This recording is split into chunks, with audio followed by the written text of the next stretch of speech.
धेरै फलहरु लाग्यो भने राम्रो चाहिँ यो ग्रोथ हुँदैन यो फलहरु है यसको चाहिँ क्वालिटी आउँदैन भनेर ठिकै छ काम गर्दै जाँदा नयाँ नयाँ कुराहरु सिकिन्छ अनुभवहरु चाहिँ अनुसार हामीले काम गर्दै जाने हो हैन केही सफलताहरु प्राप्त हुँदै जालान् निरन्तर रूपमा चाहिँ हामीले काम गर्नुपर्ने छ अर्को बोट है यो बोटले पनि यस्तो राम्रो फल दिइरहेको छ लेफ्ट साइडमा भएको चाहिँ हाँगालाई चाहिँ के गरे यसरी चाहिँ टर्निङ घुमाएर यसरी चाहिँ राइट साइडतिर लगाइदिएको छु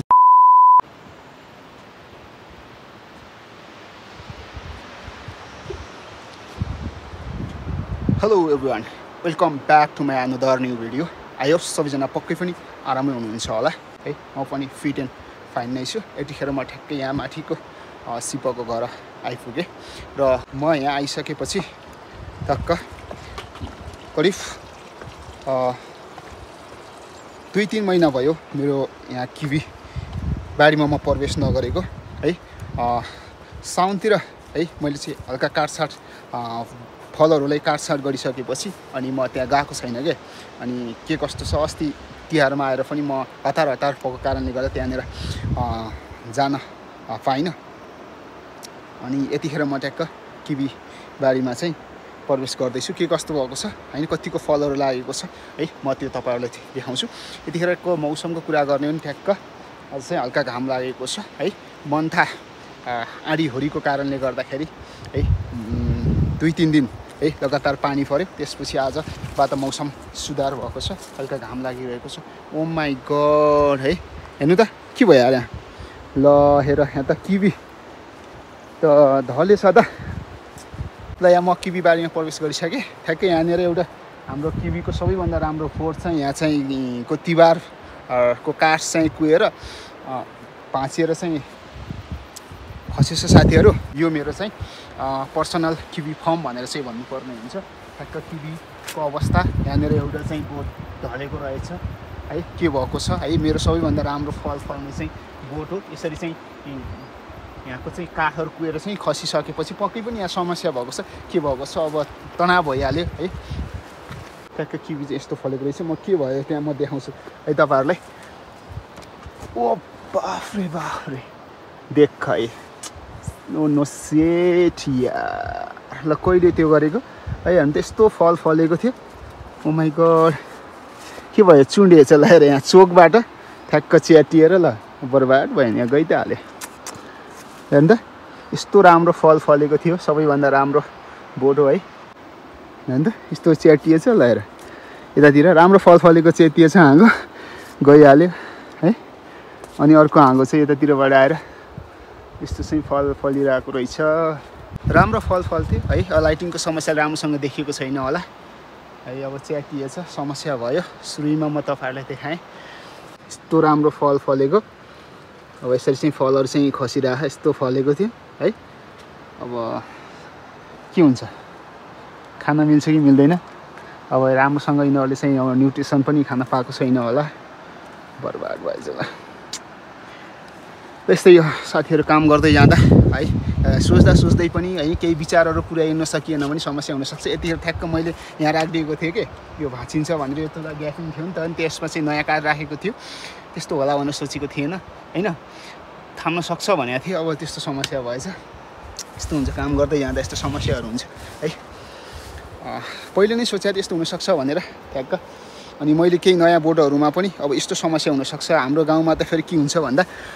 हिउँहरु पर्छ नि त समय समयमा लगभग पौने फिटसम्मको हिउँ पर्छ त्यस्तो बेलामा चाहिँ हैन यिनीहरु चाहिँ काठहरु चाहिँ प्रयोग गरिएको छ यो कुएर चाहिँ झर्न सक्छ अनि त्यस्तो हुँदाखेरि यो च्याटिन सक्छ है यो चाहिँ च्यातेर यो बोटमा समस्या हुन सक्छ भनेर सोचिरहेको थिएँ त्यहाँनिर पनि ठ्याक्कै माथि गइसकेको हाँगामा चाहिँ भएको रहेछ हैन त्यो भएर चाहिँ पछिल्लो समयमा केही नयाँ बोटहरुमा मैले चाहिँ यसलाई चाहिँ यो चोकीहरुले अलि मिलाएर अलि यसरी चाहिँ भाँचेर तलतिर झरे पनि हैन के त भन्दाखेरि त्यसमा चाहिँ नच्याटियोस् भन्ने तरिकाले अलिकति त्यसको एंगलहरु चाहिँ मिलाएको छु यो अर्को बोट है यो बोटले पनि यस्तो राम्रो फल दिइरहेको छ म त्यो एंगल मिलाएका केही बोटहरु पनि म तपाईहरुलाई देखाउँछु कसरी एंगल मिलाइरहेको छु भन्ने कुराहरु है यस्तो फलेको छ लगभग अब है टिप्ने बेला हुन थाल्यो अबको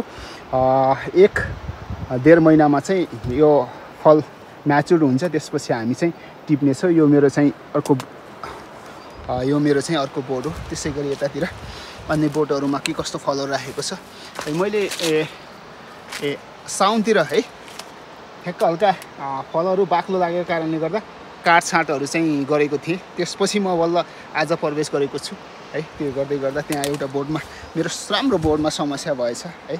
यसरी मस्तै फुल्थ्यो है, धेरै फलहरू लाग्थे है। तर मैले चाहिँ त्यतिखेर धेरै फलहरू लाग्यो भने राम्रो चाहिँ यो ग्रोथ हुँदैन यो फलहरू है, यसको चाहिँ क्वालिटी आउँदैन भनेर चाहिँ हल्का पातलो बनाएको थिएँ है। त्यतिखेर पनि मैले हतारमा है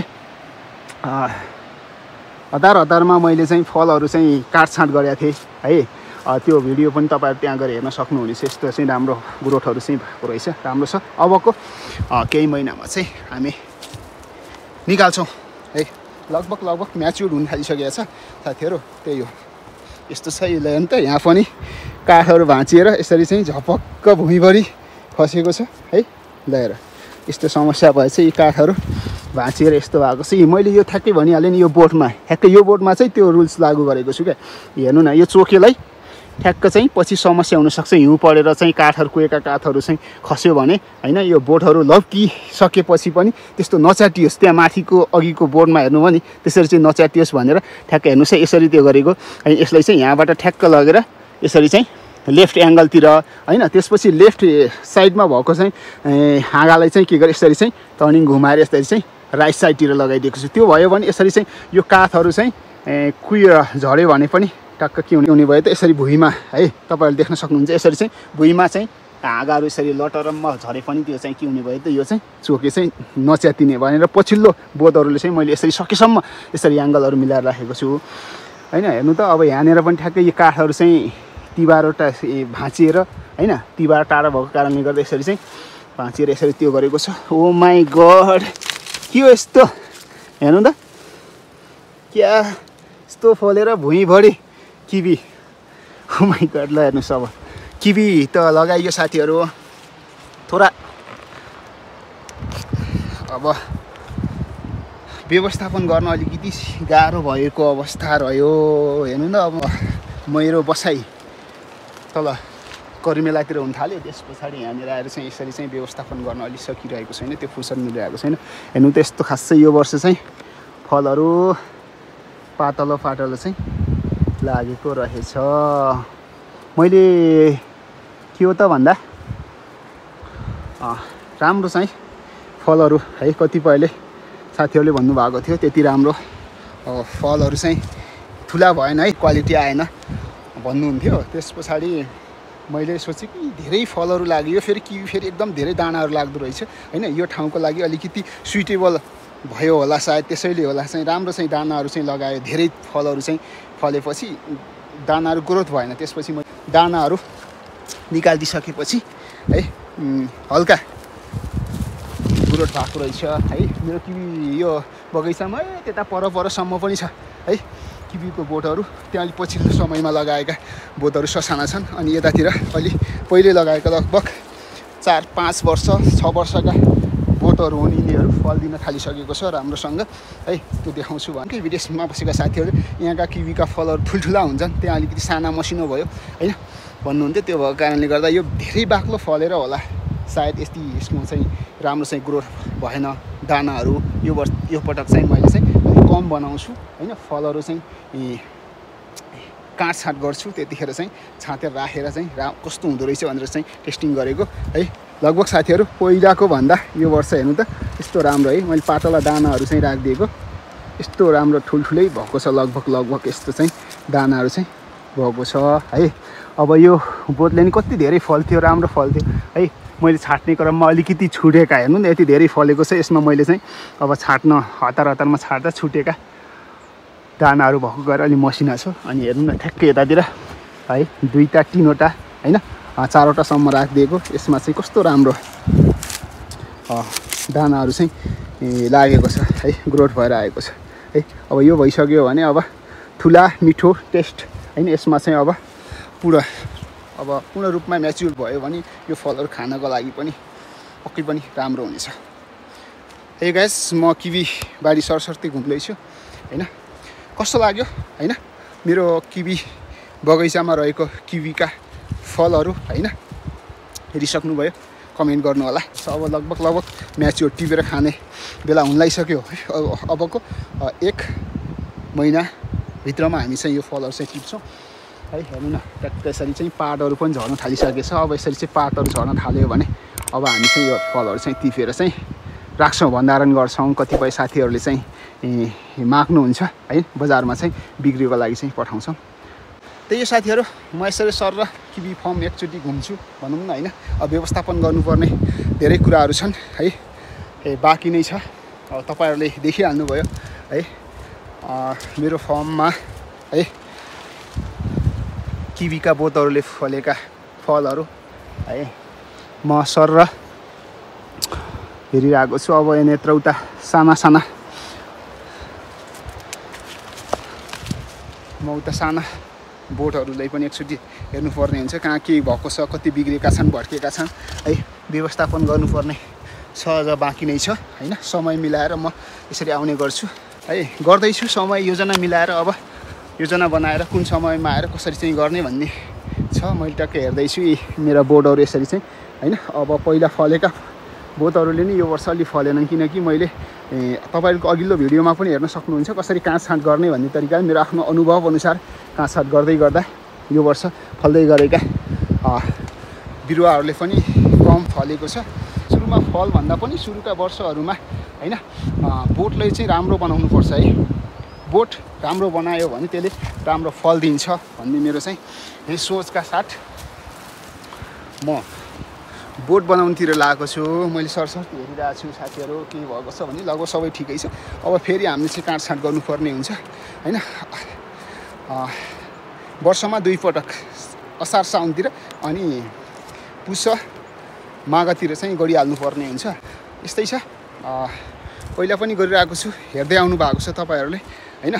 थप केही जानकारीहरू छन् मलाई भन्दा तपाईँहरूलाई धेरै अनुभव छ, ज्ञान छ भने यसो जानकारी चाहिँ गराउनु होला, कमेन्टमा लेख्नु होला। हामी प्रत्यक्ष रूपमा तपाईँहरूसँग सम्पर्क गरेर पनि त्यो गर्न सक्छौँ। यो चाहिँ हेर्नु न ठ्याक्कै यसमा पनि समस्या हुने खतरा छ। यस्तो छ ठ्याक्कै यहाँ तलबाट आएको बोटलाई यहाँमा त 2वटा चोके निकालेर यसरी चाहिँ एउटा हाँगा यतातिर अर्को हाँगा यतातिर चाहिँ लाने हो। यसमा पनि ठ्याक्क अब त्यतिखेर मैले हाँगा ठुलो भएको कारणले गर्दा माथि त्यो भएको कारणले लेफ्ट र राइट साइडका हाँगाहरूलाई लेफ्ट ठिक अपोजिट साइडतिर चाहिँ यसलाई चाहिँ ब्यान गर्न चाहिँ सकिनँ है। त्यो चाहिँ सकिनँ। यो वर्ष अलिक कम फलेको छ है, तर चाहिँ फलहरूको ग्रोथ चाहिँ राम्रै भएको छ है। यतिसम्म चाहिँ दानाहरू लागेका छन् साथीहरू। अबको वर्षलाई कसरी गर्ने भन्ने कुरा फेरि काम गर्दै जाँदाखेरि अझ यसरी चाहिँ गऱ्यो भने अझ राम्रो चाहिँ फलहरू फलाउन सकिन्छ भन्ने केही नयाँ सोचहरू पनि आएको छ। ठ्याक्कै त्यहाँनिर ढलेको कुरा गर्दै गर्दा अलिकति हाँगाहरू बाक्लो भयो कि धेरै बाक्लो हाँगाहरू राखेँ कि भन्ने लागेको थियो। साँच्चीकै हाँगाहरू बढी राखेकै कारणले गर्दाखेरि त्यहाँ बढी फल लाग्यो होइन, अथवा चाहिँ पानी परिराख्यो निरन्तर, त्यो गर्दै गर्दा झोप भएको भएर त्यहाँनिर एउटा बोटको अब हाँगा नै चुडिएछ है। अब ठिकै छ, काम गर्दै जाँदा नयाँ नयाँ कुराहरू सिकिन्छ। अनुभवहरू चाहिँ अनुसार हामीले काम गर्दै जाने हो होइन। केही सफलताहरू प्राप्त हुँदै जाला, निरन्तर रूपमा चाहिँ हामीले काम गर्नुपर्ने छ। म सरस्वती किवी फर्महरू चाहिँ घुमिरहेँ। अझ यहाँनिर एउटा बोर्ड छ, यसमा चाहिँ अलिक फरक खालको मसिनो दानाहरू चाहिँ लाग्छ यहाँनिर, डल्ला डल्ला दाना। फेरि यो किवीका धेरै जातहरू हुन्छ क्या, जात अनुसार त्यो गर्छ। हेर्नु त मैले अब हतारमा त्यति त्यो गर्दै गर्दाखेरि अब यसरी फलेको छ। अब यसमा चाहिँ दानाहरू मैले काटछाट गर्ने बेलामा अब छुट्यो है। यो बोटमा त्यति राम्ररी त्यति लामो समय बिताएर मैले चाहिँ काटछाट गर्न सकिनँ। आफैमा पनि यो फेरि साना दाना लगाउने चाहिँ बोट हो, तर राम्रोसँग चाहिँ पातलो बनायो भने यतिसम्मको चाहिँ दानाहरू चाहिँ लाग्दो रहेछ। जति सक हामीले चाहिँ पातलो फलहरू चाहिँ राख्न सक्यो भने यसरी चाहिँ दानाहरू चाहिँ ग्रोथ भएर चाहिँ आउँदो रहेछ साथीहरू। हुन्छ ल, ग्रोथहरू आएको छ यस्तो राम्रो चाहिँ हुन्छ ल। यति खायो भने हामीले चाहिँ एउटा 2टा खाँदा बित्तिकै हामीलाई चाहिँ पुग्छ। त्यसैले यसरी राम्रोसँग हामीले चाहिँ किवीको होइन काटछाटमा होइन फलहरू छान्ने कुरामा ध्यान दियौँ भने राम्रै चाहिँ ठुल्ठुला हुँदो रहेछ। त्यो भयो भने बजारको समस्या पनि पक्कै पनि नहोला साथीहरू। त्यही हो, मैले सरस्वती हाम्रो किवी बगान घुमेर आएँ, तपाईँहरूले पनि देखाएँ कस्तो लाग्यो होइन। प्रतिक्रियाहरू चाहिँ राख्नु होला है, केही सल्लाह सुझावहरू भए कमेन्टमा लेख्नु होला। भन्दै नयाँ साथीहरू जोडिनु भएको छ भने च्यानललाई सब्स्क्राइब गरेर सहयोग गर्न पनि सक्नुहुनेछ। अर्को भिडियोमा पुनः हाम्रो भेट हुने नै छ। त्यतिन्जेलको लागि चाहिँ बिदा हुन्छु भन्दै आजको भिडियो चाहिँ यतिकैमा बन्द गरेँ। Bye bye.